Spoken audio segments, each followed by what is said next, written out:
Okay, Assalamualaikum warahmatullahi wabarakatuh dan very good morning everyone. Okay, so for this week, this is our 10th week of this semester and Alhamdulillah kita setakat ni kita dah pencapaian kita, our achievement adalah kita telah berjaya completekan 9 chapters so far out of 10, and for this week we are going to complete the syllabus in MKT 243 which is Fundamentals of Marketing. Alright, interestingly sebabnya saya nak recap balik apa yang kita dah belajar dalam 9 chapter yang lepas.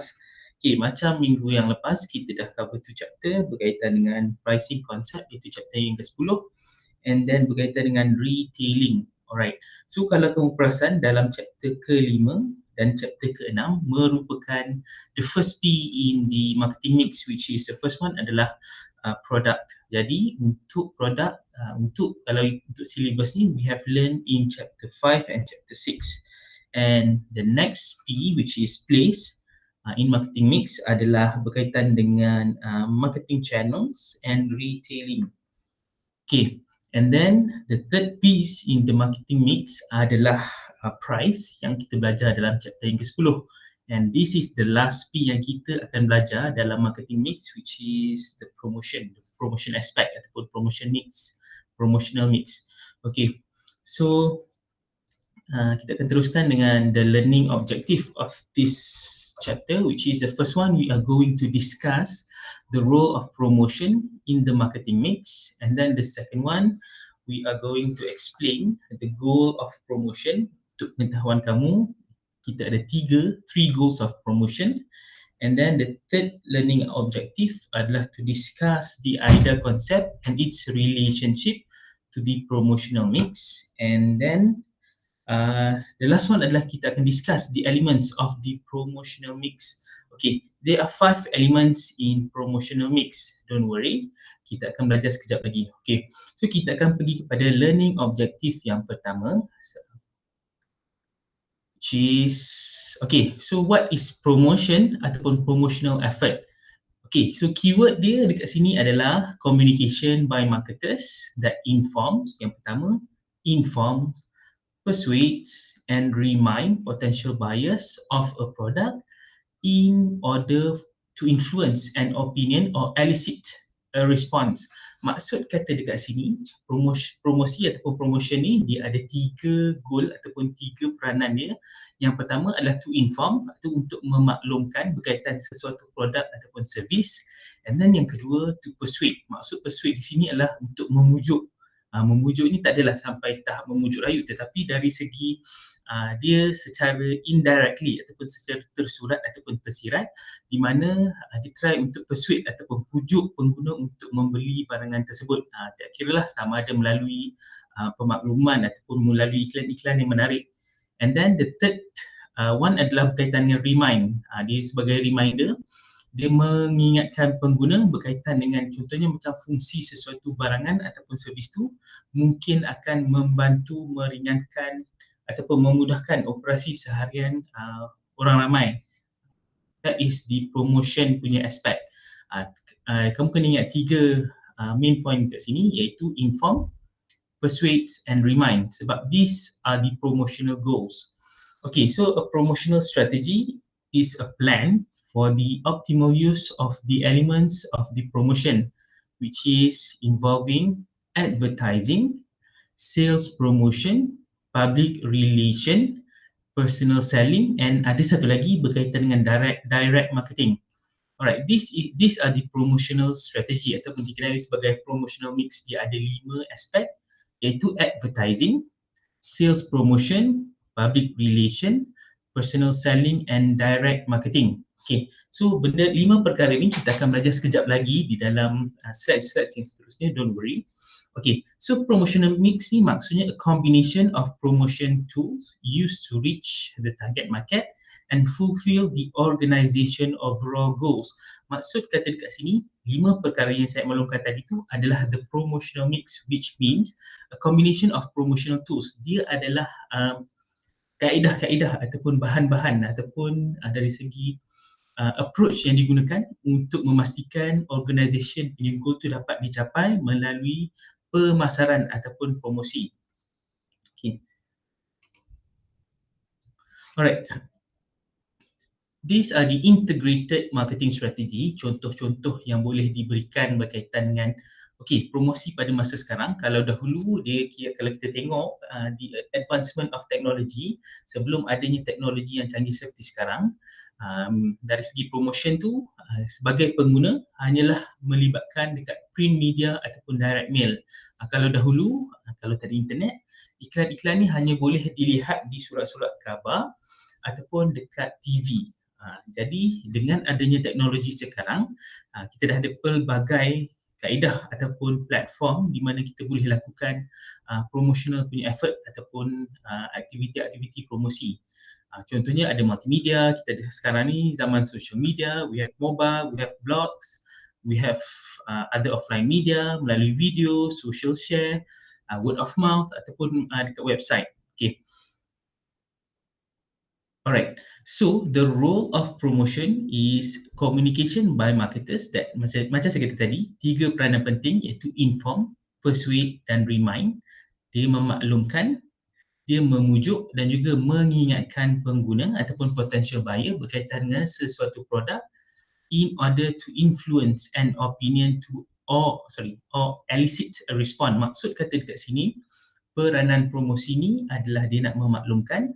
Selepas dia maklumkan tu, dia akan memujuk ataupun menarik minat kita untuk membeli barangan ataupun servis tersebut, and then dia akan ingatkan kita berkaitan dengan servis ataupun promosi tu dari segi kelebihan dia, so that kita sebagai pengguna lepas kita tahu information berkaitan dengan produk tersebut, kita akan rasa terpanggil ataupun tertarik untuk mendapatkan produk tersebut.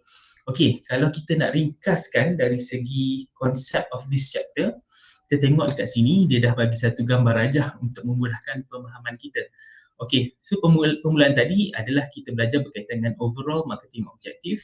Sebelum ni, dalam chapter-chapter sebelum ni, kita belajar berkaitan dengan the 4 P's in marketing mix, which is product, place, promotion and price. And then ini adalah target market di mana kenapa kita kena adakan marketing mix ni, sebabnya kita nak pastikan produk ataupun servis yang syarikat kita ataupun kita keluarkan sampai kepada pengetahuan target market, so that they are able to buy ataupun ada intention untuk membeli ataupun mendapatkan servis tersebut. Jadi menariknya untuk chapter ke-9 ini kita akan belajar berkaitan dengan promotion, which is berkaitan dengan promotional mix. Okey, dalam promotional mix ni macam saya kata tadi ada 5 perkara. Dekat dalam ni dia listkan 4 perkara, which is advertising, public relations, sales promotion and personal selling. Okay, so kalau kamu tengok dalam kita punya workbook, dekat dalam workbook page 91, dia ada satu lagi tambahan berkaitan dengan direct marketing. Don't worry, saya harap kamu tak confused, sebabnya the 4 yang dilistkan kat sini adalah the most important promotional mix. Tetapi untuk direct marketing masih lagi dikira sebagai salah satu tools di dalam promotional mix ataupun promotional plan ni. Okay, so kita akan teruskan dengan the promotion strategy, which is a plan for the optimal use of the elements of promotion. Maksud kata dekat sini adalah dia adalah berkaitan dengan promotion strategy ni in order untuk sebuah syarikat untuk memaklumkan kepada orang ramai berkaitan dengan servis ataupun produk yang ditawarkan. Kita letakkan diri kita sebagai seseorang ataupun syarikat yang akan menjual barangan ataupun servis. Kita kena letakkan diri kita sebagai kiranya macam producer. Jadi in order for us untuk pastikan barangan kita tu sampai kepada pengetahuan pengguna, kita kena being strategic. Maksud kata strategic di sini, kita kena ada plan, so that bila kita ada plan in terms of promotion tu, kita tahu okay, what to deliver, perkara yang pertama, and then how to deliver, and then when is the right time to deliver. Maksud kata dekat sini, perkara-perkara ni adalah perkara yang penting dalam memastikan pemasaran yang dilakukan tu tidak berlaku secara sia-sia. Sebab apa? Kalau kita tak ada plan, dia akan menyebabkan sesuatu pemasaran tu dia jadi macam tak ada arah ataupun there is no clear direction. Okay, so in order for planning in promotion strategy, there are 5 important element, which is the first one adalah advertising, and then public relation, sales promotion, personal selling and direct marketing. Okay, don't worry, kita akan go into lima perkara ni dalam slide saya seterusnya. Okey, jadi the heart of this chapter adalah berkaitan dengan lima perkara ini, which is the promotional mix. Okey, so promotional mix ni secara ringkasnya dia adalah sebahagian daripada the whole concept of marketing mix. Kalau marketing mix kita ada price, place, product dan juga promotion. Jadi dalam P yang keempat ni berkaitan dengan promotion, dia ada satu lagi cabang berkaitan dengan promotional mix. Maksud kata promotional mix ni adalah combination of promotion tools used to reach the target market and fulfill the organisation overall goal. Macam saya explain tadi secara awalnya, yang saya explain berkaitan dengan elements of promotional mix. Okey, lima perkara ni adalah cara bagaimana sesuatu syarikat ataupun seseorang individu tu menjalankan promosi dengan mengambil kira salah satu ataupun boleh jadi kesemua ataupun boleh jadi combination of salah satu daripada lima perkara yang kita bincangkan ni, which is berkaitan dengan advertising, pengiklanan. Macam kita tahu pengiklanan boleh jadi dekat media, boleh jadi secara tradisional and then secara elektronik. And then in terms of public relation ni adalah dari segi bagaimana kita menjaga sesuatu, menjaga brand of a company untuk pastikan brand tersebut berada dalam kategori yang dipandang sebagai syarikat yang clean ataupun syarikat yang ada reputation yang bagus. Okay, and then the third one adalah personal selling. Personal selling ni adalah penjualan ataupun sesuatu barangan tu dijual secara terus. Dia ada traditional dan juga relationship. And then the next one adalah sales promotion. Ini adalah satu benda yang sangat-sangat common. Macam kita pergi ke pasar, kalau contohnya macam kita pergi Watson, promotion yang dijalankan kalau kamu masuk di saat kaki kamu melangkah masuk ke dalam Watson tu, kamu dah nampak banner tulis promotion. And then dekat rak-rak dia tu ada ditulis dekat situ contohnya 30% off. Itu adalah salah satu contoh sales promotion. And then in terms of direct marketing, it involves direct conversation with targeted individuals to get quick feedback. This includes the use of emails, mails, telephone and fax. Okay, untuk direct marketing ni dia adalah satu marketing yang dijalankan secara terus tanpa menggunakan platform-platform yang sedia ada. Contohnya macam tadi, pengiklanan melalui public relation ataupun personal selling or sales promotion. Jadi untuk direct marketing ni dia tidak menggunakan tools-tools yang sedia ada, tetapi dia just approach potential buyer melalui platform-platform yang dinyatakan tadi, sama ada melalui surat, melalui telefon, fax ataupun email. Okay, so untuk setiap satu promotional mix ni, don't worry kalau masih belum jelas, kita akan go one by one dalam slide yang seterusnya. Ini hanyalah ringkasan ataupun apa yang saya nak tekankan untuk chapter ni. It is very important sebabnya kita akan tengok satu persatu sekejap lagi dekat dalam slide-slide yang di belakang. Kita akan tengok satu-satu what is advertising, dia ada pecahan kat sini. And then what is public relation, what is personal selling, what is sales promotion, and the last one, what is direct marketing. Okay, so bila kita dah amalkan promotional mix secara tidak langsung, dia akan mewujudkan satu situation of competitive advantages. Maksud kata competitive advantages ni dalam kata mudahnya adalah dia adalah satu situasi di mana kalau saya bagi contoh dalam situasi katalah tiga syarikat keluar handphone, handphone Android. Jadi maksud competitive advantages ni contohnya macam Samsung, Sony dan juga Vivo. Okey. Jadi antara ketiga-tiga syarikat ini, katalah Samsung dia ada competitive advantage berbanding dengan dua lagi syarikat. Contohnya Samsung dia ada satu range of produk yang banyak. Dia ada phone untuk low range, ada mid range dan juga ada high range, maksudnya dari segi harga. Jadi berbanding dengan dia punya pesaing, competitor, dia ada satu advantage. Maksud kata dekat sini competitive advantages adalah kelebihan yang dimiliki oleh sesuatu syarikat berbanding dengan pesaing-pesaing yang ada di dalam satu kategori yang sama. Okay, so dalam situasi competitive advantages ni ialah bila dia amalkan promotional mix, dia akan menghasilkan satu kelebihan bagi pihak dia, iaitu dari segi high product quality, Of course, bila dia ada satu kelebihan berbanding dengan pesaing-pesaing dia akan ada satu ability to produce high quality product. Okay, and then rapid delivery, ini adalah satu kelebihan berbanding dengan pesaing-pesaing dia. Saya bagi contoh. Okay, kita tengok antara kita tengok contoh macam Foodpanda ataupun GrabFood. Okay, so mereka adalah pesaing, jadi untuk mereka atasi antara satu sama lain, mereka akan amalkan satu kelebihan dari segi kepantasan untuk menghantar order ataupun makanan yang diorder. Alright, jadi in terms of rapid delivery ni adalah satu kelebihan bila contohnya macam GrabFood dia tetapkan katalah makanan akan dihantar dalam masa less than 15 minutes sebagai contoh. Okay. Contoh yang lain mungkin saya boleh bagi contoh adalah dari segi delivery ni adalah contohnya macam Domino's dan juga Pizza Hut.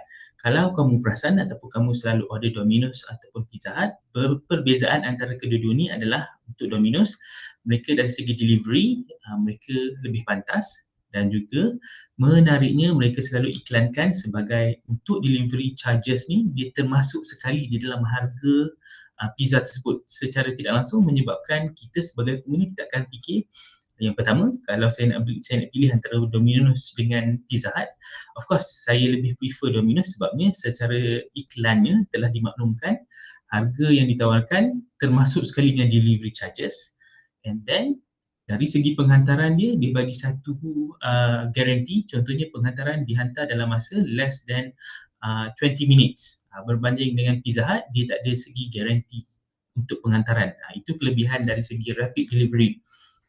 Okay.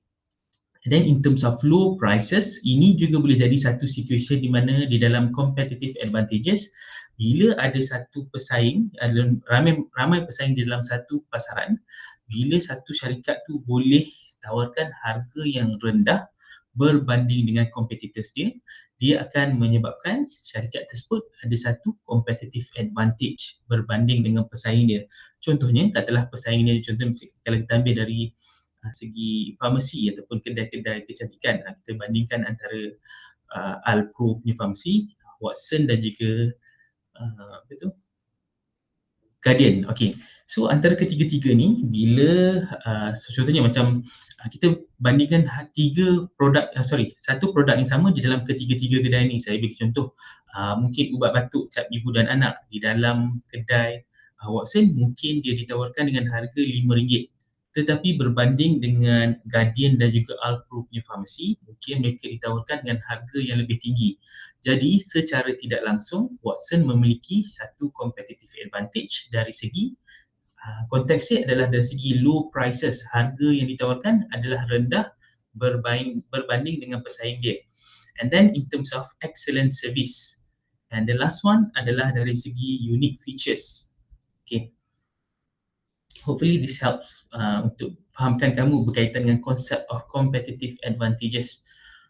Alright, so kita terus kepada our second learning objective, which is we are going to explain the goal of promotion. Macam saya kata tadi, dalam definition of promotion, dia ada bagi tahu 3 perkara penting, which is informing, persuading dan juga reminding. Okay, so gambar rajah ni dia mudah sahaja, dia just nak bagi tahu dalam promotion ni 3 main factors ataupun 3 peranan utama dalam promosi adalah yang pertama, dengan memaklumkan orang ramai. Ini kita kaitkan balik dengan konsep yang kita belajar dalam kalau tak salah saya berkaitan dengan chapter yang ke-6, product life cycle. Okay, jadi untuk the rest of this chapter, kalau saya sebut PLC itu merujuk kepada product life cycle yang kita belajar dalam chapter yang ke-6.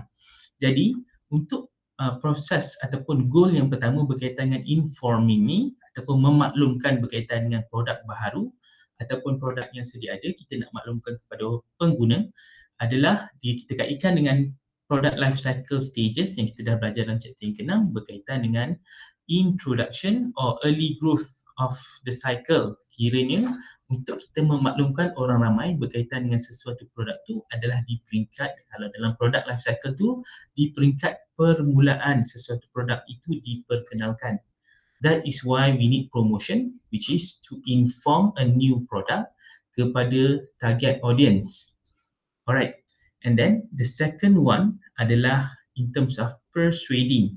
Persuading ni adalah satu usaha untuk memujuk mungkin bukan secara literal, tetapi secara tersirat, di mana melalui iklan-iklan ataupun promosi yang dijalankan, kita cuba untuk memujuk orang ramai untuk menggunakan produk kita. Sebagai contoh, katalah berkaitan dengan, kita kaitkan balik dengan product life cycle stages, berkaitan dengan growth ataupun maturity, growth punya cycle, di peringkat growth. Bila sesuatu produk tu dia dah mula diterima oleh orang ramai, of course kita akan mula memujuk orang ramai, orang yang belum menggunakan produk tersebut untuk sama-sama jump on board berkaitan dengan penggunaan sesuatu produk ataupun services. Saya bagi contoh, katalah sebelum ni mungkin di peringkat permulaan Netflix diperkenalkan di Malaysia. Kalau dahulu kita tak tahu Netflix ni adalah what is actually Netflix, sebabnya in terms of streaming services adalah satu perkara yang baru. Kalau dahulu kita macam generasi saya, mungkin kami tengok TV ataupun kita tengok show dekat TV sahaja, mungkin dekat Astro ataupun dekat channel-channel free, contohnya macam TV3, TV1, TV9, TV8. Tetapi bila berkaitan dengan pengenalan Netflix, jadi di peringkat pengenalan Netflix tu kita bila dah ada orang yang menggunakan produk tersebut, jadi di peringkat persuading ni, bila kita dengar recommendation ataupun dari segi mungkin suggestion daripada orang ramai, secara tidak langsung akan terpujuk sekali untuk menggunakan produk tersebut ataupun servis, sebagai contoh Netflix.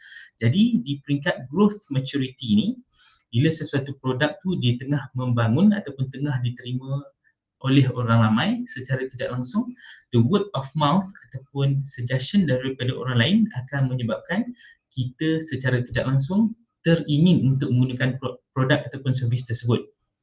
Okay, and then the third goal of promotion adalah berkaitan dengan reminding.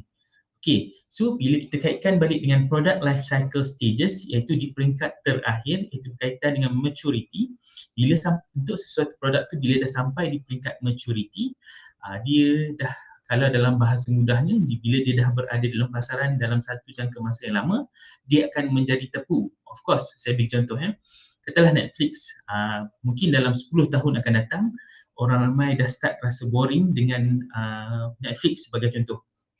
Jadi Netflix telah masuk di peringkat maturity dalam PLC stages. Jadi Netflix dalam masa yang sama, dia in order untuk dia compete dengan dia punya competitors, contohnya macam Disney Plus ataupun ada HBO Max, jadi dia kena remind orang ramai, especially pengguna dia, berkaitan dengan kelebihan yang dia ada berbanding dengan competitors yang mungkin dalam masa 10 tahun lagi, mungkin Netflix, in order for them to stay relevant ataupun untuk kekal relevant, mereka akan buat mungkin dari segi movie berbahasa Melayu yang dikeluarkan oleh Netflix, sebagai contoh, untuk menggalakkan rakyat Malaysia especially untuk terus menggunakan produk ataupun servis mereka. Okay.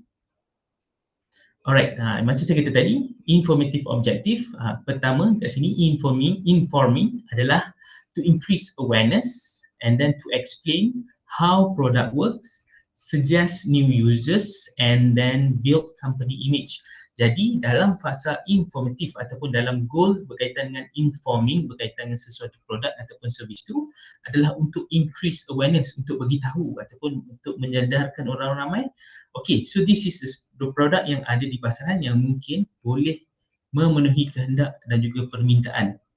And then di peringkat informatif ni juga adalah to explain how certain product work. Sebagai contoh, katalah saya sebelum ni tak pernah guna Netflix. Jadi in order for me to know how to use Netflix dekat TV, saya akan dapatkan information berkaitan dengan how to use Netflix dekat website dia sebagai contoh. Jadi Netflix berperanan untuk menyediakan satu informative objektif. Alright, and then to suggest new users, maksudnya kat sini, kalau sebelum ni mungkin orang tidak berapa menggunakan Netflix sebagai contoh, jadi di peringkat informative objektif ni, dia kena educate orang ramai untuk how to use Netflix. And then to build company image, dalam masa yang sama, bagi peringkat permulaan untuk sesuatu produk ataupun services ditawarkan, dia akan berperanan secara tidak langsung untuk membentuk satu image untuk sebuah syarikat tersebut. Okay. And then di peringkat persuasive objective, dalam goals yang kedua, dalam peringkat untuk memujuk ni adalah untuk encourage brand switching. Okay, saya bagi contoh ya. Contoh yang sama juga. Katalah sebelum ni mungkin saya untuk saya makan oden, mungkin saya pergi kepada Family Mart sebagai contoh. Tetapi bila ada pesaing yang lain, dia objektif dia untuk memujuk.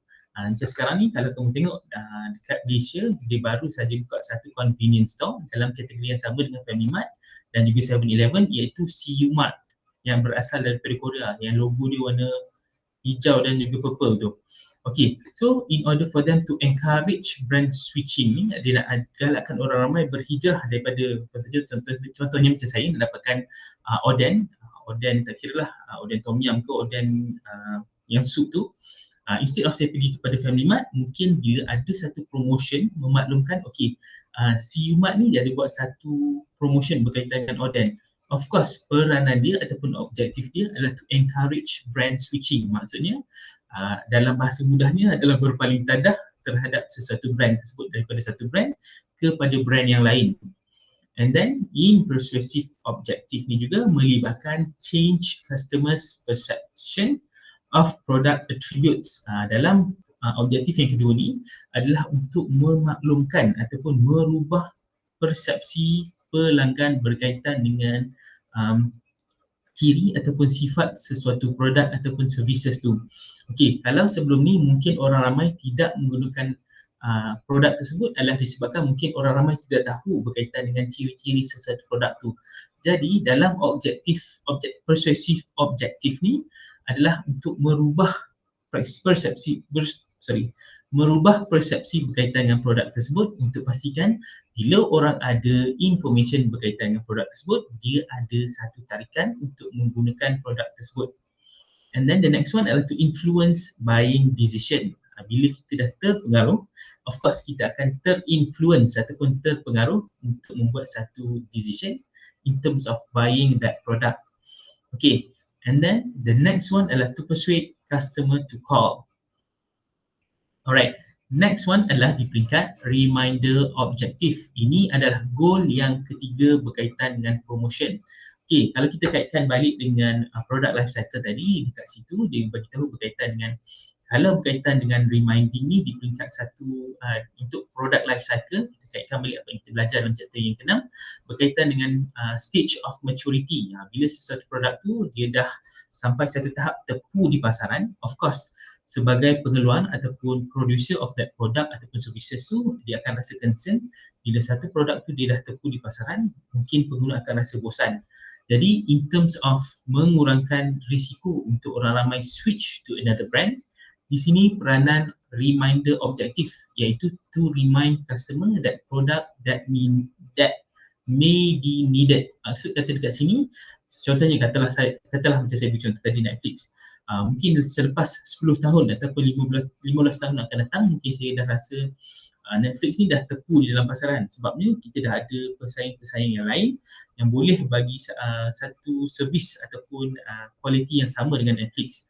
Tetapi peranan reminder objektif ni adalah Netflix, di mana dia akan remind customer berkaitan dengan even though Netflix dah ada di dalam pasaran selama lebih daripada 10 tahun ataupun 20 tahun, tetapi untuk mengekalkan relevansi ataupun relevannya Netflix di dalam pasaran adalah dengan mengingatkan pengguna berkaitan dengan produk ni masih lagi relevan dengan penawaran, contohnya mungkin movie-movie yang baru ataupun movie-movie yang dikeluarkan mengikut local konteks. Jadi dalam objektif yang ketiga berkaitan dengan promotion ni adalah to remind customer where to buy product and then to maintain customer awareness. Dia nak beritahu, kami masih lagi ada dalam pasaran and then you need to get our product ataupun subscribe to our product so that you are aware with our existence. So itu adalah peranan berkaitan dengan reminder objektif.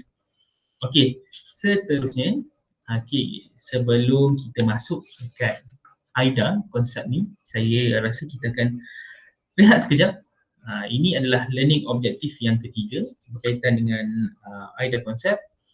Okay, so kita akan rehat sekejap dalam 2 or 3 minutes. Mungkin boleh rehat, boleh stretch ataupun boleh pergi minum air sekejap. Kita akan sambung dalam masa 2 minutes. Assalamualaikum.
Okay, terima kasih kerana masih lagi menonton. Thank you very much for your attention and your focus. I really appreciate your effort. Alright, okay, so kita akan teruskan dengan AIDA konsep. Okay, dalam AIDA konsep ni, kalau macam tadi kita belajar berkaitan dengan the tools in promotional mix, and then kita belajar berkaitan dengan the goals of promotion, iaitu ada 3, informing, persuading dan juga reminding. Jadi dalam AIDA konsep ni, dia adalah satu model di mana kalau untuk memudahkan pemahaman kita, dia adalah satu proses di mana untuk mencapai satu goal in terms of promotion untuk memastikan customer dapat apa yang kita cuba sampaikan. Okay, so dia melibatkan 4 perkara. Dalam proses ni dia ada dia ada 4 phases ataupun 4 stages. Yang pertama, yang pertama kalau AIDA ni dia adalah singkatan daripada attention, and then I adalah interest, and then D adalah desire, and A adalah action. Jadi AIDA ni is an acronym of attention, interest, desire and action. Okay, so AIDA concept ni adalah model that outlines the process of achieving promotional goals in terms of stages of consumer involvement with the message. Maksud kata dekat sini, bila sesuatu promosi itu dijalankan, dia adalah satu proses melibatkan attention. Lepas ada attention, dia akan menimbulkan satu interest, minat.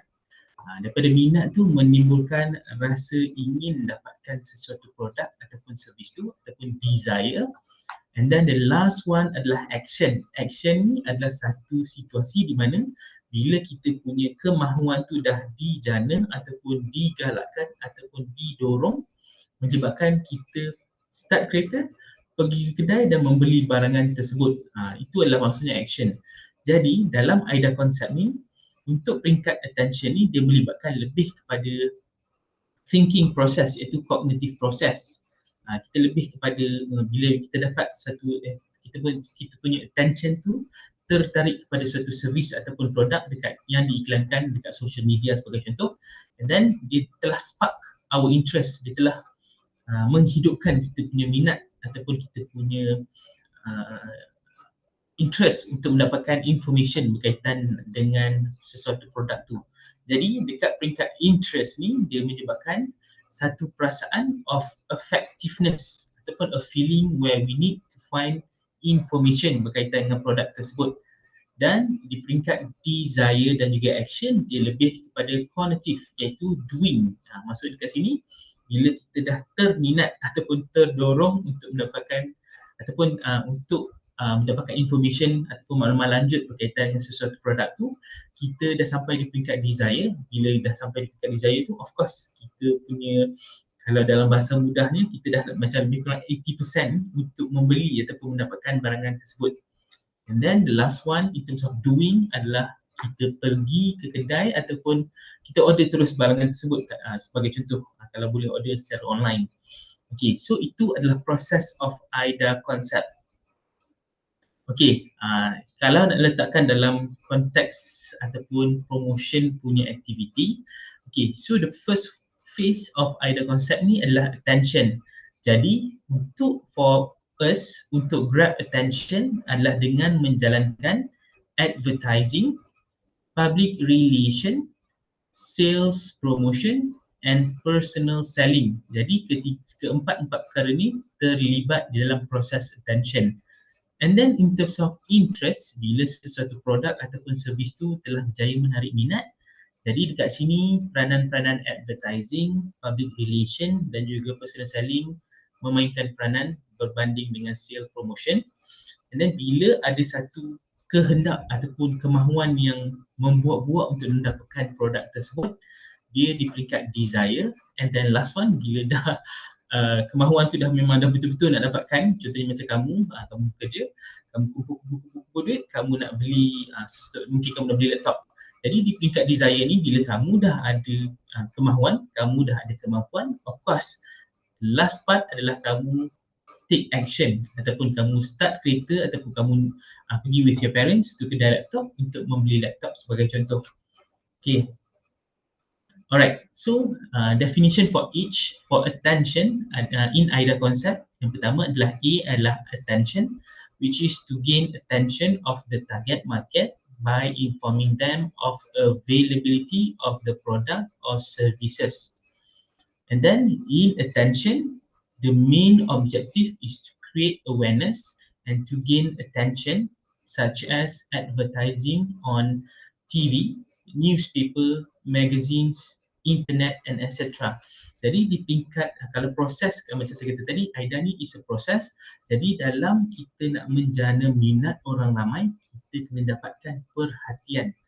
Bila kita dapatkan perhatian tu, antara dia punya scope ataupun dia punya approach adalah dengan dengan create awareness ataupun membina satu kesedaran berkaitan dengan okay, so produk ni wujud di dalam pasaran and then kebetulan saya ada kemahuan ataupun keperluan untuk mendapatkan produk ni untuk memenuhi kehendak saya.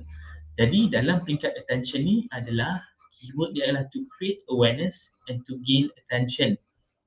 Alright. So setelah kita dapat attention orang untuk mendapatkan barangan ataupun kalau belum mendapatkan barangan pun kita dah dapatkan attention orang ramai berkaitan dengan produk yang kita tawarkan. The next process adalah interest, which is high effort in promoting the product through advertisement, melalui pengiklanan lah. Kalau kamu tengok, especially dekat TV, social media, sekarang ni memang pengiklanan yang berterusan ataupun yang berulang-ulang. Contohnya macam dalam sehari tu, kita dengar iklan yang sama sahaja. Diulang-ulang sebab apa? Dia nak spark our interest ataupun dia nak cetuskan kita punya minat terhadap produk tersebut.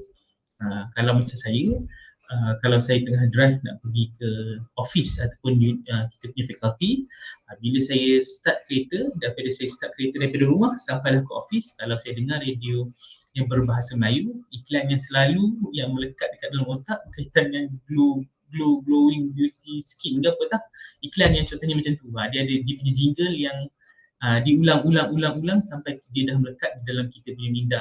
Itu dia nak create an interest. And then di peringkat yang seterusnya, proses yang ketiga adalah desire. which is marketers need to arouse the want to try and use of the product. Maksud kata arouse ni adalah dia nak galakkan ataupun nak dorongkan kemahuan yang telah dihasilkan di peringkat interest untuk mencuba dan juga memakai produk ataupun servis tersebut. Jadi in desire, it require marketers to attract customer to see and realize that the new product is good and beneficial. Jadi di peringkat ni, bila dah ada minat, so of course tugas pemasar ni adalah untuk menggalakkan ataupun mendorong orang ramai untuk dia start dengan cuba dahulu. Bila kita dah try, bila kita dah cuba, contohnya kita pergi, macam contohnya kamu dah pakai MacBook, kamu pergi ke Apple showroom, contohnya kat machines, bila kamu try, kamu rasa okay. So mungkin MacBook sesuai untuk kamu gunakan untuk for your assignment, untuk study nanti. Jadi bila kamu dah try, kamu akan gunakan produk tersebut. So di peringkat desire ni adalah to arouse the want to try and use the product.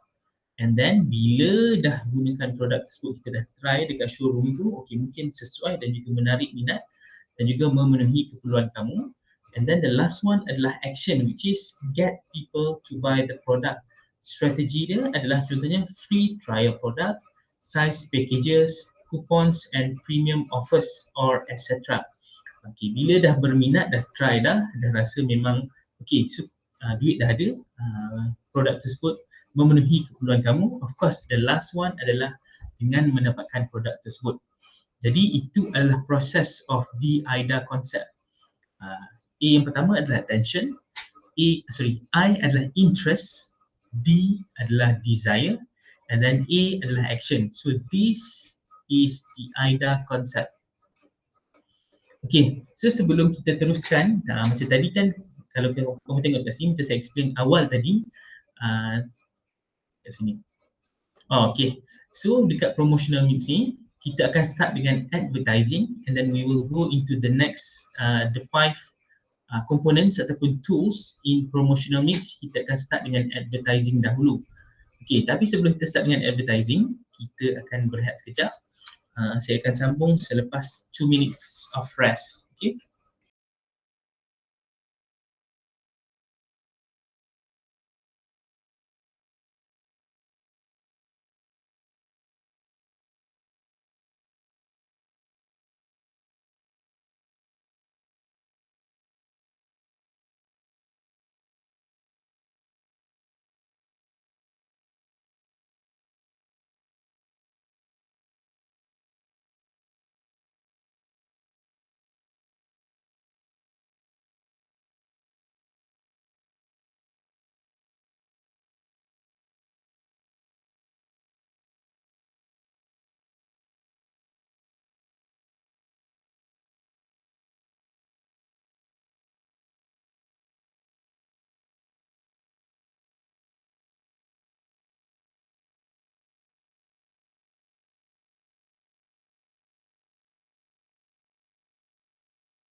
Okay, terima kasih kerana masih lagi fokus. Alright, so kita akan start dengan the first tools in promotional mix. Okay, untuk kita jelaskan berkaitan yang there are 5 tools in marketing. There are 5 tools in promotional mix. kita ada advertising, and then we have public relation, we have personal selling, we have sales promotion, and the last one kita ada direct marketing. Okay, so sekarang ni kita dah berada dalam learning objective yang keempat, which is we are going to discuss the elements of the promotional mix. Dia ada 5 elemen yang saya sebutkan tadi. So kita akan start dengan elemen yang pertama in promotional mix, iaitu advertising. Okay, macam kita tahulah, dalam promosi, especially dalam hebahan pada orang ramai, pengiklanan ni adalah salah satu tools yang sangat-sangat mudah untuk kita tengok. So advertising means impersonal, one-way mass communication about a product or organization that is paid for by a marketer. Maksud kata dekat sini adalah pengiklanan ni adalah salah satu cara ataupun dari segi dia punya pemakluman tu adalah one way. Sebagai contoh, kalau kita tengok iklan kat TV tu, dia bukannya two-way communication. Kalau two-way communication ni macam saya adakan tutorial dengan kamu. Saya tanya soalan, kamu jawab. Kamu tanya soalan, saya jawab. That is two-way communication. Tetapi advertising ni adalah one-way mass communication. Maksud kata dekat sini, pemakluman yang dijalankan secara directly. Dia beritahu kita tanpa kita perlu reply ataupun communicate. Kita tengok iklan dekat TV sebagai contoh. So itu adalah contoh pengiklanan. Dia selalunya dibayar oleh syarikat tersebut.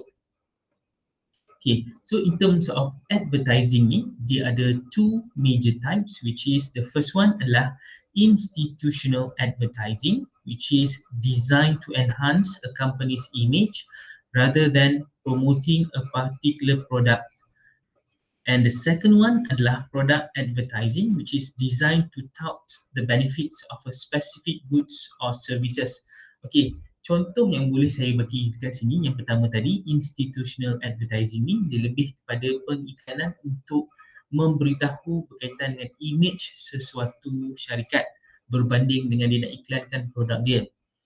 And then yang kedua dekat sini adalah in terms of product advertising. Maksud yang kedua di sini adalah dia lebih fokuskan kepada produk. Okay, kalau yang pertama tadi, major types of advertising, dia lebih fokuskan untuk menjual image sesuatu syarikat. Tetapi untuk yang kedua ni, dia lebih memfokuskan kepada produk. Okay, saya bagi contoh untuk institutional advertising. Kalau kita tengok pada musim perayaan, kalau kamu tengok iklan-iklan sebagai contoh iklan Petronas, dia lebih kepada penceritaan. Okay, bila dia lebih kepada penceritaan, dia nak incorporatekan image of a company. Sebagai contoh, setiap musim perayaan kita akan tengok syarikat yang besar sebagai contoh Petronas, TNB, mungkin ada Syabas syarikat air Selangor tu. Mereka ada iklan yang tersendiri. Dalam masa yang sama dia nak tunjukkan dia punya company image, di mana mereka adalah satu syarikat yang bertempat di dalam Malaysia. Mereka mengambil tahu perayaan-perayaan penting di dalam Malaysia dan mereka menjual image of the company. Contohnya macam iklan-iklan Petronas, kita tahu mereka ada image yang tersendiri, dia ada uniqueness of their advertisement. Dia ada pengajaran, especially kalau iklan-iklan raya. Kalau dahulu kita ada hasil-hasil daripada Allahyarham Yasmin Ahmad, contoh iklan yang berkaitan dengan institutional advertising.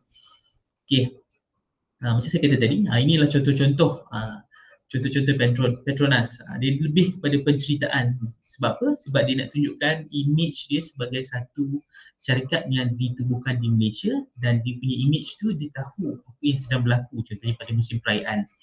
And then sebagai contoh iklan raya berkaitan dengan jugaan raya Aida. So berkaitan dengan mungkin dalam iklan ni saya tak berapa ingat dia punya storyboard ataupun storyline.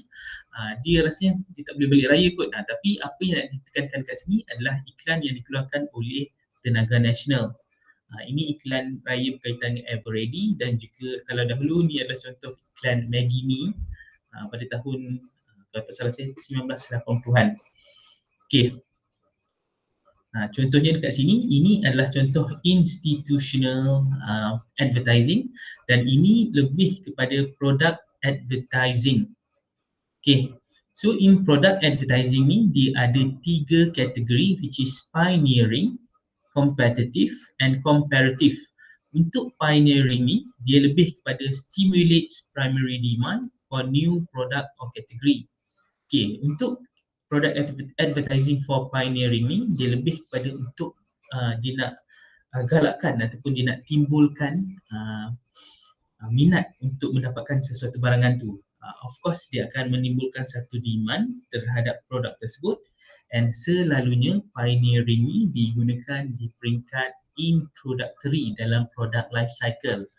Sebab apa saya selalu tekankan berkaitan dengan product life cycle ni? Sebabnya kita nak kaitkan antara chapter ke-6 dengan chapter-chapter yang lain. Okay. And then we have competitive in terms of product advertising. Berkaitan dengan influences demand for the brand in the growth phase of the product life cycle. Dekat sini dia lebih kepada bagaimana competitiveness mempengaruhi di peringkat growth. Bila sesuatu permintaan terhadap sesuatu barangan tu sedang meningkat, of course di dalam satu pasaran tu dia akan bersaing antara satu sama lain. Jadi di peringkat kompetitif ni, in product advertising, it often uses emotional appeal. Dia lebih bermain dengan emosi berbanding dia nak bagi tahu, okey, contohnya produk ni dia ada manfaat ataupun benefits. Okay, and then the last one in terms of comparative, ia adalah proses ataupun product advertising. Dalam dia nak mengiklankan sesuatu produk tu, dia akan buat perbandingan antara dua ataupun lebih pesaing. Sebagai contoh, katalah kalau kita tengok dalam iklan-iklan telefon, especially pesaing-pesaing atau sebagai contoh macam Apple dengan Samsung, kalau ada phone yang baru keluar, mereka akan buat satu iklan membandingkan antara satu sama lain, even though dia tak mention secara langsung, tetapi kita tahu perbandingan yang dibuat tu adalah antara dua produk yang sedang bersaing. And then use if growth is sluggish or if competition is strong. Selalunya bila buat perbezaan ni, dia nak bagi tahu, dia nak buat perbezaan bila pesaing ataupun persaingan dalam sesuatu produk ataupun market tu kuat. Di sini berlakunya perbandingan antara produk ataupun services. Okay, so in terms of advertising media, kita ada kalau dahulu zaman saya dan zaman sebelum-sebelum saya, lebih kepada traditional media. Kita ada TV, kita ada radio, newspaper, magazine, books, direct mail and etc. Ini media secara tradisional. Tetapi semenjak kita ada internet ni, pada 15 tahun kebelakangan ni, we have new media in terms of internet, we have banner ads, we have viral marketing, we have email, we have interactive video. Sebagai contoh, terhasilnya satu alternative media. Bila kita dah ada advancement of technology, especially internet, kita ada pelbagai pilihan untuk media, platform untuk kita iklankan sesuatu barangan ataupun servis tu, berbanding kalau dahulu secara tradisional asyik-asyik keluar television ataupun radio ataupun newspaper sahaja. Sekarang ni we have lots of platform in terms of social media. Kita ada flyers, kita ada mungkin dekat TV, so pelbagai platform in terms of advertising media. Alright, so itu adalah perkara pertama berkaitan dengan advertising, and then we are moving into the second tools in promotional mix, which is sales promotion. Okay, so sales promotion ni, kalau untuk pengetahuan kamu, it's a marketing communication activities other than advertising, personal selling and public relation in which a short-term incentive motive a purchase. Maksud kat sini adalah promosi ni dia selalu lebih kepada short-term punya insentif. Dia akan bagi promosi untuk jangka masa pendek. Contohnya untuk sepanjang bulan November. So maksudnya selepas habis bulan November tu, promotion untuk sesuatu barangan tu mungkin dah tak ada. Kalau sebagai contoh, macam baru ni kita ada sale 12-12. Itu adalah contoh sale promotion sebabnya dia dijalankan secara short-term incentive. Sale promotion includes all types of short-term incentive as described below, which are used to encourage sales of a product or service. Bila ada sale untuk sesuatu barangan tu, of course kita sebagai pengguna secara psychologically, kalau pergi ke kedai, kalau sebelum ni macam saya katalah saya nak beli detergent top warna biru sebagai contoh, katalah dekat Giant mungkin harga dia RM25 untuk satu botol besar. Tapi kalau saya pergi ke Mydin, mungkin bila ada promotion ataupun ada sale, instead of kalau kat Giant RM25 untuk top botol biru tu, deterjen baju top, jenama top. Tetapi dekat Mydin mungkin bila ada sale, dia berharga RM18. At least saya telah jimat RM7. So itu peranan sale promotion bila dia memberi satu pengurangan ataupun discount in terms of harga sesuatu barangan tersebut. Ini adalah contoh-contoh untuk sales promotion. These are the tools of consumer sales promotion. We have coupons and rebates, we have premiums, we have loyalty marketing program, ada contest and sweepstakes, sampling and point of purchase promotion. Okay, so untuk contoh setiap satu contoh ni kita ada explanation in the next slide, which is sampel ni selalunya kalau kamu pergi ke pasaraya, mungkin sampel yang diberikan dalam cawan sebagai contoh, jus yang baru dikenalkan. Kalau kamu tengok ada promoter yang berdiri dekat macam satu booth kecil, dia jual ataupun bukan dia jual, dia hand out ataupun dia diserahkan sampel cawan kecil tu dalam jus, contohnya dia bagi dalam satu cawan kecil untuk kamu rasa. Itu adalah contoh sampel, which is a free product offered to consumer or trial. Maksud kat sini dia nak bagi cuba dahulu. And then the second tools in sale promotion adalah kupon. Saya bagi contoh.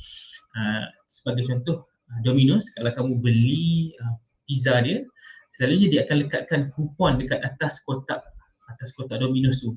So coupon is a piece of paper that gives customer a saving when they purchase certain product. Kalau kamu tengok, dengan menggunakan kupon tu, saya boleh jimat sebanyak 50% sebagai contoh. Jimat 50% untuk beli next purchase. Contohnya dekat Domino's tu, mungkin saya gunakan kupon tersebut untuk membeli pizza dengan harga 50% lebih murah. And then in terms of rebate, a refund or price reduction given to a customer when a receipt of purchase is presented to the company. In other words, the marketer will return a portion of purchase price to customer who can show the receipts of purchase. Saya bagi contoh, kalau sebelum ni bila ada satu rebate, rebate ni kalau contohnya macam katalah saya beli mungkin saya beli dekat saya beli perfume dekat Bath and Body Works. Jadi bila saya beli contohnya kalau sebotol harga dia RM150, bila saya beli 2 botol dia akan bagi rebate RM10. Jadi rebate RM10 tu mungkin akan diberikan dalam bentuk pengurangan bila saya bayar, ataupun rebate untuk saya gunakan RM10 tu untuk the next purchase sebagai contoh. Alright, and then discount is a price cut offered to consumer during promotion. This is one of the most popular promotion tools used by marketers in Malaysia.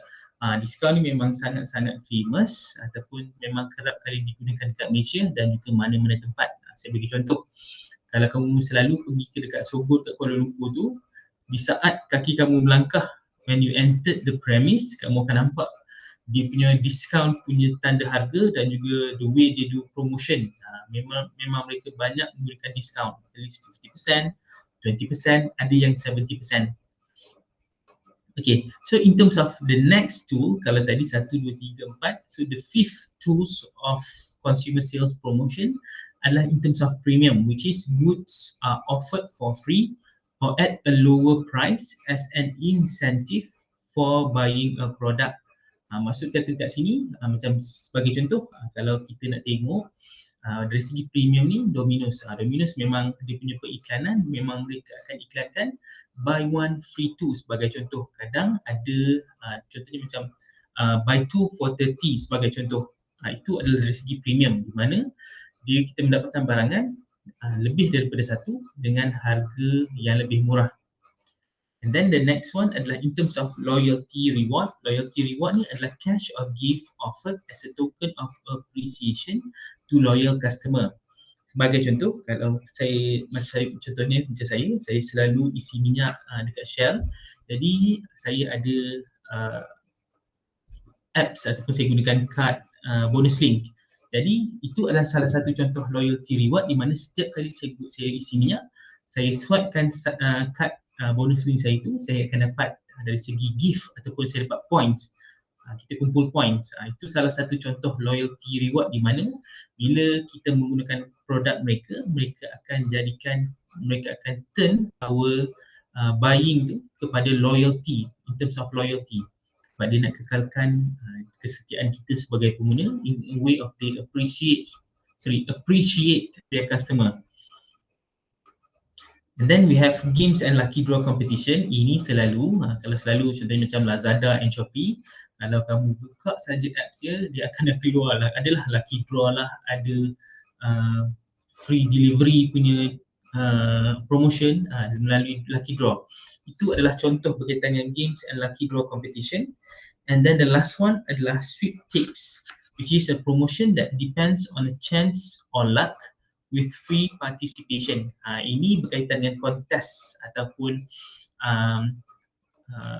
pertandingan yang dijalankan oleh sesebuah syarikat ataupun produk tu in order untuk mengadakan promosi. Mereka galakkan, contohnya katalah pembelian lebih daripada RM150 dekat Uniqlo, kamu boleh hantar satu receipt tersebut untuk masuk kontes, contohnya kontes buy one free one sebagai contoh. Okay, alright. The next one adalah method of sampling for consumer sales promotion. These are the tools which is method of sampling. Dia ada direct mail, dia ada door-to-door delivery, packaging with another product, and then retail store demonstration. Okay, and then they have in terms of point of purchase promotion. Ini contohnya kalau kamu tengok kamu masuk satu kedai tu, dia contoh diberikan kat sini, dia ada di satu bahagian ataupun dia ada satu patung ataupun satu display. Display tu mungkin dalam saiz yang besar di mana dia nak tarik perhatian kita dengan mungkin singgah sekejap dekat kawasan tu untuk tengok what is actually yang ditawarkan. Alright, so in terms of methods of sampling and then point of purchase. And then we have online sales promotion.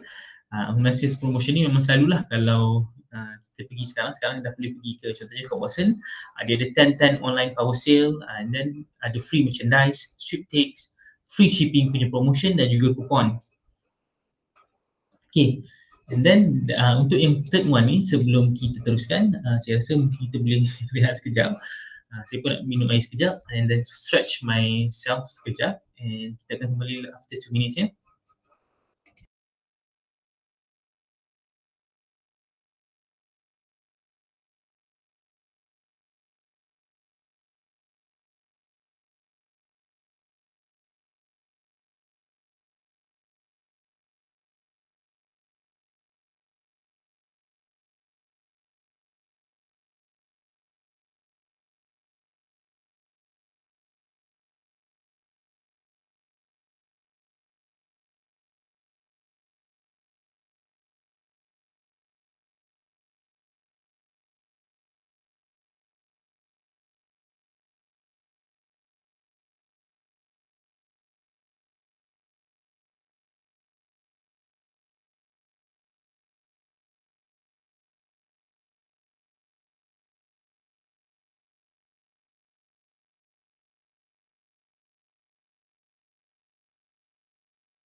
Okay, terima kasih kerana masih lagi menonton. Thank you very much for your attention and your focus. Okay, so kita akan habiskan, kita ada public relation, and then selepas public relation kita ada personal or direct selling, and last one adalah direct marketing. Okay, so insyaAllah saya cuba untuk simplifikan sehabis baik sebabnya chapter ke-9 ni dia sebenarnya sangat panjang. So saya cuba untuk simplify apa yang mungkin terlalu panjang tu. Okay, so kita akan tengok dekat sini berkaitan dengan public relation. Okay, sebenarnya konsep of public relation ni is the marketing function that evaluates public attitudes, identifies areas within the organization that the public may be interested in, and execute a program of action to earn public understanding and acceptance. Okay, so secara ringkasnya kalau saya nak mudahkan pemahaman kita untuk promotional mix yang ketiga ini, in terms of public relation ni, adalah dari segi bagaimana sesuatu syarikat tu dia nak jaga nama baik dia ataupun dia nak pastikan image yang ditampilkan terhadap orang ramai in public. So kiranya orang ramai respect ataupun kalau tak respect pun mungkin lebih menghargai syarikat tersebut sebabnya mereka paparkan image yang bagus ataupun clean. Okay. Jadi di peringkat public relation ni, dia adalah the function of public relation, even though dia tidaklah mengiklankan produk tu secara langsung, tetapi bila dia tunjukkan sesuatu image yang bagus, yang clean, yang mungkin reliable ataupun satu syarikat yang mungkin boleh diharap, dia akan menyebabkan orang ramai, especially kita sebagai pengguna, kita rasa okay, I'm confident with this company bila dia paparkan satu image yang bagus. Saya bagi contoh kalau sebelum ni katalah in terms of image sesuatu syarikat, saya bagi contohlah katalah pengeluar tudung, kalau saya tak nak sebut tudung yang mana, kalau in terms of the image of the company, kalau kita selalu dengar berita viral, dia keluar berkaitan dengan diciplak ataupun dicuri design ataupun idea tudung-tudung daripada syarikat yang lain. Jadi itu in terms of public relation dia boleh dikategorikan satu yang mungkin akan mencemarkan image syarikat tersebut dan juga mestilah akan mengundang kecaman netizen-netizen especially. Jadi the function of public relation ni adalah untuk memastikan press relation dia berada dalam keadaan yang bagus. Sebuah syarikat yang bagus ni, kalau even though sebaik mana pun produk yang ditawarkan, tetapi kalau image yang ditampilkan tu tidak meyakinkan dan sering dikaitkan dengan kontroversi, ada menyebabkan tanggapan, perception orang ramai terhadap syarikat tersebut mungkin berada dalam perception yang tidak bagus. And then we have product publicity in terms of corporate communication, public affairs, lobbying, employees and investor relation, and crisis management. These are the function of public relation. And then the role of public relation adalah to evaluate public attitudes. Macam saya kata tadi, katalah sebuah syarikat tudung tersebut yang saya bagi contoh tu, bila dia sering kali dikaitkan, kalau sekali tu tuduhan berkaitan dengan ciplak idea tu mungkin kita boleh maafkan, tetapi kalau dia sering kali dikaitkan berkaitan dengan curi ataupun ciplak idea daripada syarikat tudung yang lain, dia of course pandangan orang ramai especially netizen-netizen akan rasa mestilah yang pertama memang kena kecam, yang kedua dia akan menyebabkan minat orang ramai untuk mendapatkan tudung tersebut mungkin akan pudar. Alright, and then the role of public relation yang kedua adalah identifies issues of public concern. Ini berkaitan dengan bila ada isu-isu berkaitan dengan ciplak sebagai contoh, of course public at large dia akan berasa ramai-ramai nak boycott tudung tersebut. Itu contohnya berkaitan dengan identify issues of public concern. And then to execute programs to gain public acceptance. Ini berkaitan dengan penerimaan orang ramai. Bila sebagai sebuah syarikat yang ada satu repo ataupun hubungan yang baik dengan publik, sebagai contoh syarikat mungkin Faiza syarikat beras, kita selalu tengok dekat TV3 setiap Ahad kalau tak salah saya, Ahad petang dia akan taja syarikat program bersamamu. Jadi secara tidak langsung kita sebagai penonton bersamamu, kita akan rasa okey, sebenarnya syarikat Faiza ni dia sebenarnya satu syarikat yang berimage baik sebabnya mereka sering tampil untuk membantu orang-orang yang berada dalam kesusahan. So secara tidak langsung mereka telah gain public acceptance dengan membawa image sebagai syarikat yang clean dan juga syarikat yang mementingkan selain daripada keuntungan, mementingkan social punya responsibility.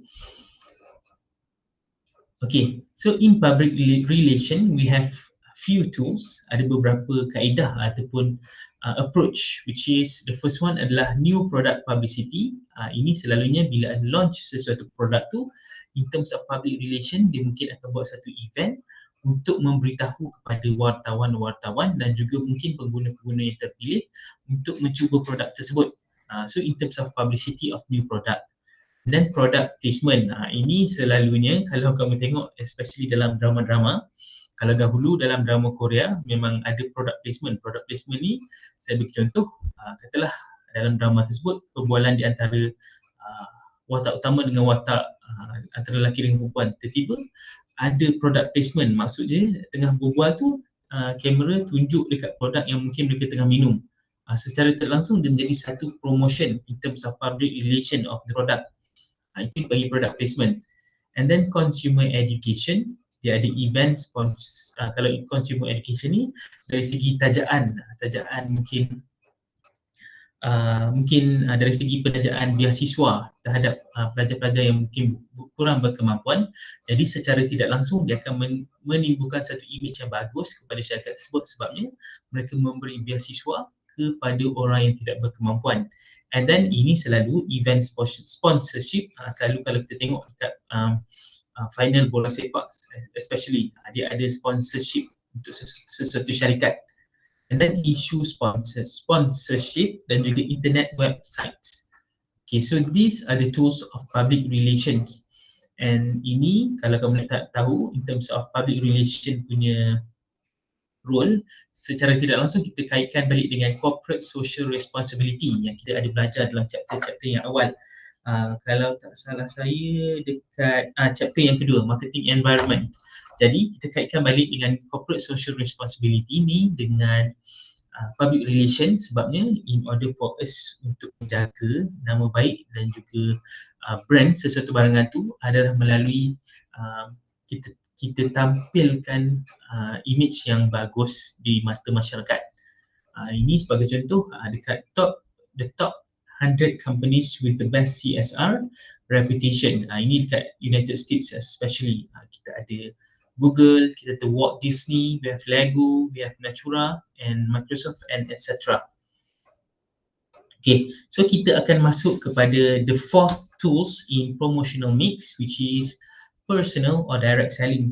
Okay, so personal or direct selling ni is a planned presentation to one or more prospective buyers for the purpose of making a sale. Maksud kata dekat sini kalau direct selling ni, kalau sebelum ni, kalau mungkin promosi dijalankan di dalam social media ataupun bukan secara bersemuka. Jadi dalam direct selling ni ataupun personal selling ni, dia lebih kepada berjumpa secara bersemuka. Contohnya dijual secara face to face ataupun promosi dijalankan secara face to face. And then we have two types of direct selling, which is traditional selling and then we have relationship selling.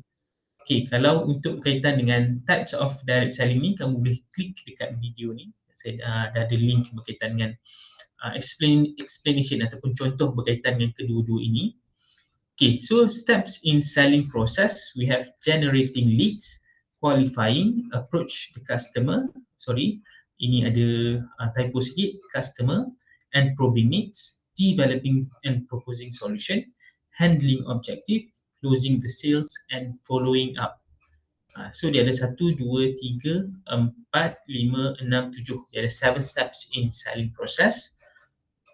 So these are the advantage, kelebihan di dalam personal selling, di mana it provides customer with details, explanation and demonstration of product. Kenapa dia ada kelebihan? Sebabnya kalau macam contohnya iklan di TV, mungkin kita tak tengok secara langsung, tetapi dalam direct selling ni, bila kita dapat promosi tersebut secara one to one, berdepan, kita boleh tengok detail of the product dan juga explanation, dan di samping tu kita boleh tengok demonstration of the product. Kita boleh tengok bagaimana produk tu bagaimana produk tersebut diaplikasikan ataupun boleh digunakan dalam kehidupan seharian.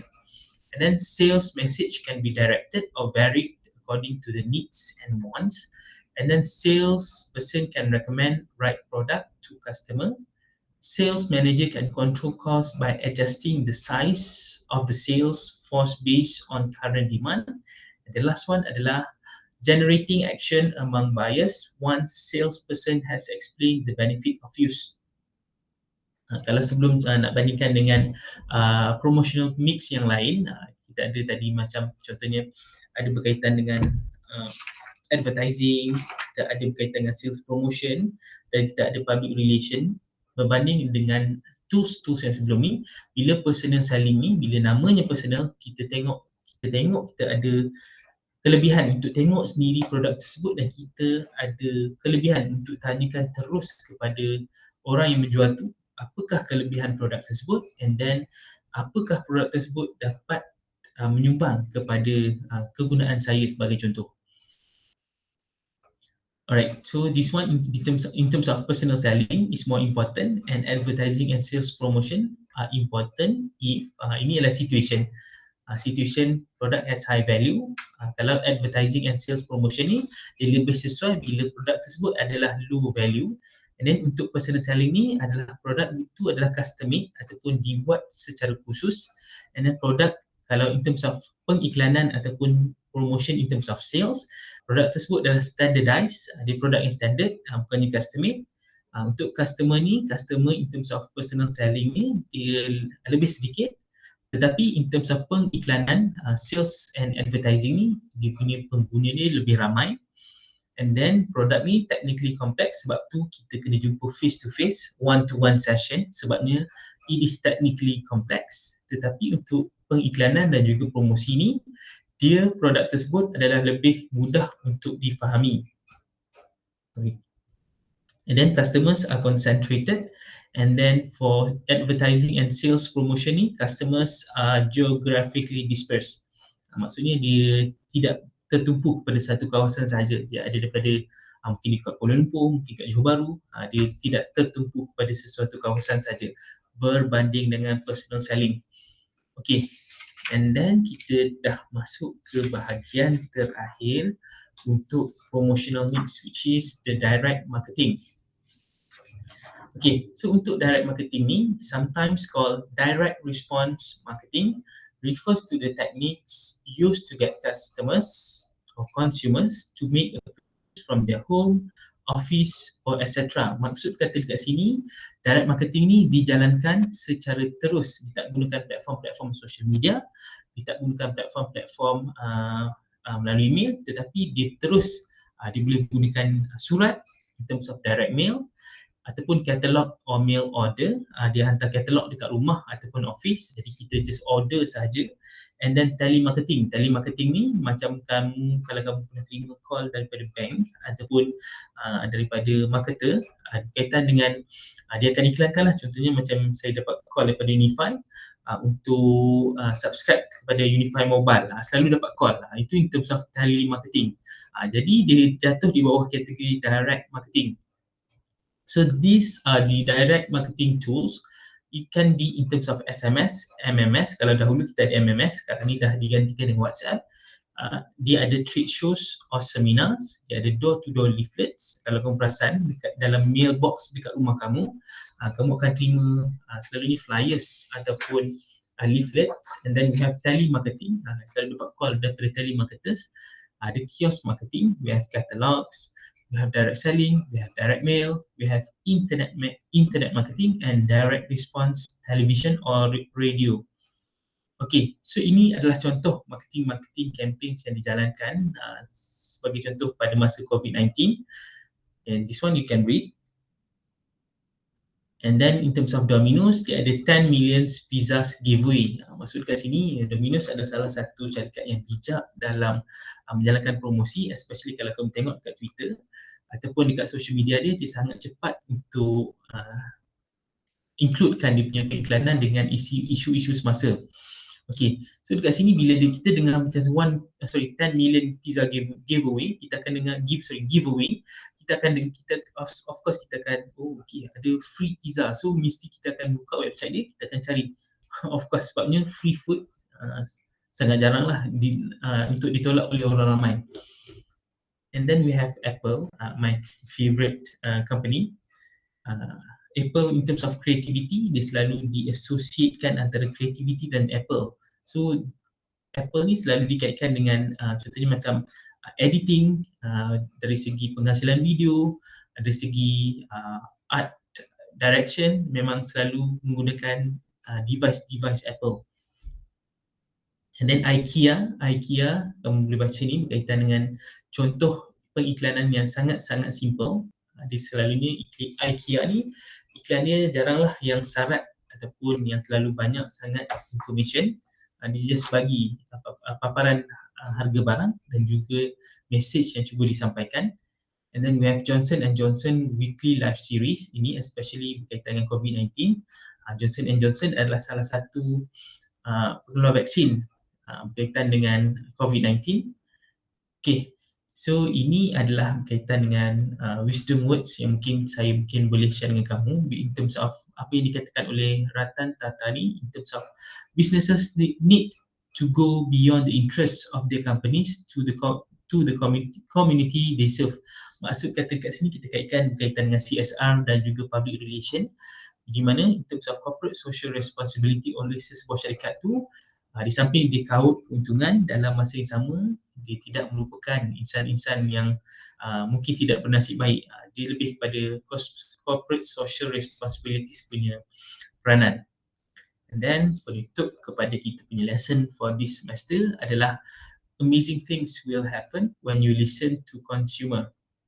Sebagai pengeluar barangan dan juga servis, memang sangat-sangat penting untuk tak kiralah siapa-siapa pun untuk mendengar pandangan dan juga feedback daripada customer. Sebab apa? Customer yang membeli dan mendapatkan barangan ataupun servis kita.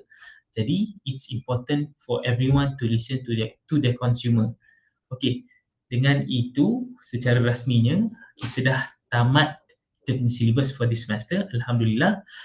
Congratulations everyone. I really hope that untuk MKT 243 ni, even though kalau my explanation ni tidak membantu secara menyeluruh, mungkin at least ada manfaat yang kamu perolehi daripada sesi pembelajaran kita yang dijalankan secara rakaman ni. And insyaAllah memandangkan minggu ni saya tidak ada di kampus, saya kursus di Segamat. Jadi insyaAllah gunakan masa yang ada ni untuk kamu gunakan masa tutorial minggu ini untuk kamu bincangkan berkaitan your group assignment. Jadi selepas kita cuti satu minggu ni, special break untuk Christmas. Jadi pada minggu ke-11 bila kita jumpa dalam kelas dan juga tutorial, saya akan catch up with your progress of your group assignment dan juga individual assignment. Saya akan tanya group by group apakah your progress, and kalau kamu ada soalan pada minggu ke-11 ni lah yang saya akan buka masa untuk kamu tanyakan soalan berkaitan dengan produk ataupun servis yang kamu pilih. Okay, jadi dengan itu saya ucapkan congratulations everyone. Kita dah habis syllabus untuk MKT 243. Thank you very much kepada semua yang menonton video saya. Mungkin ada masa explanation saya tidak menarik, saya minta maaf. And insyaAllah kalau ada rezeki lagi kita akan jumpa mungkin kelas face to face ataupun sama juga melalui YouTube. And thank you very very much for your attention and your focus. Saya doakan supaya untuk your group assignment dan individual assignment semua akan perform, and I'm excited to see your work. Dengan ini saya concludekan our lecture for this semester dengan tasbih kifarah and surah Al-As.